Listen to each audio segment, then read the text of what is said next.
Well, Jamie, in 3 months, we're going to go to the polls to elect a new president. But across the country, there have been some increasing cases of voter fraud.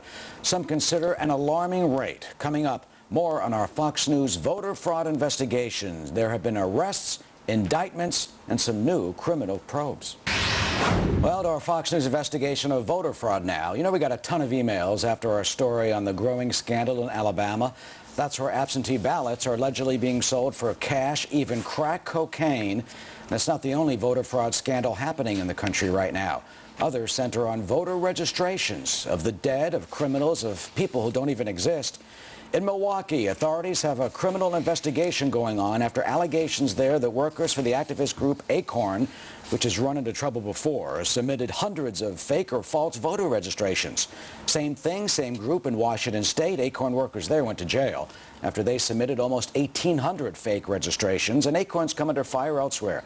In New Mexico, an investigation by TV station KRQE found Acorn hired criminals to sign up voters, including, they say, a convicted child rapist. In Virginia, 3 voter registration workers for the Community Voters Project now charged with filing fake registrations. And in Louisiana, there's an investigation of thousands of suspicious voter registrations. Someone even registered George W. Bush.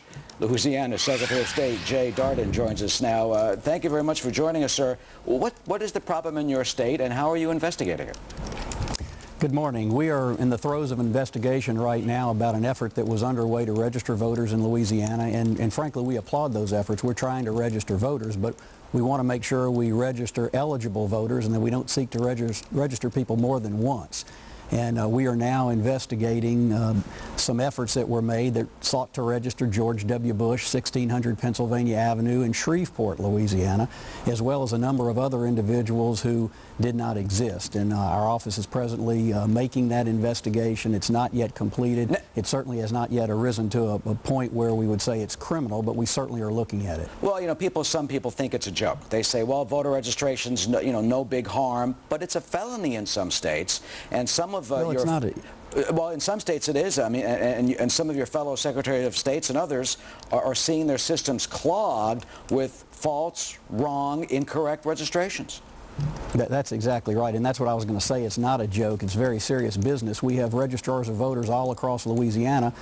They're small offices. They have a lot of important work to do, and when they're distracted with volume of work that makes it impossible to do the things that they have to do to get ready for the election, it's of great concern to us when we're trying to administer an election system. And that's one of the things we're looking at, is if there are duplicate registrations afoot, and that seems to be what has happened. People who are already registered, cards are being submitted for them, and it's requiring a great deal of work by our registrars. Do you think verify? Do you think it's intentional? Do you think that there are political motivations behind this with some of these registration drives?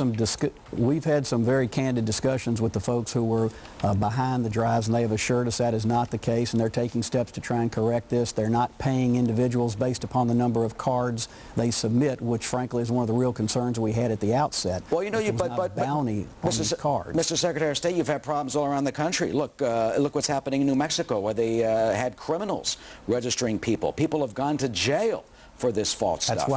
That's precisely why we're looking at it. We want to make sure that's not happening here, and obviously there are different groups.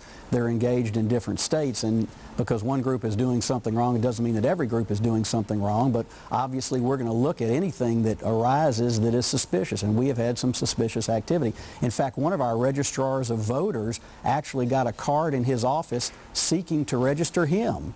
The official himself? Identifying him, the official himself by name, identifying him as a different race and a different age. And obviously that got his attention, and that was brought to our attention. That's how we got on this in the first place. Well, keep investigating. Jay Dardenne, we thank you very much for joining us. And I want to add, though, people say it's political. Your office is also investigating an alleged Republican Party mailing. You announced that on Friday. Thanks for joining us, sir. In our next hour, we will have a follow-up on the veterans that are denied voter registration drives, and we'll have email from you on Alabama. Here's our address, voterfraud@foxnews.com, if you suspect something fishy where you live.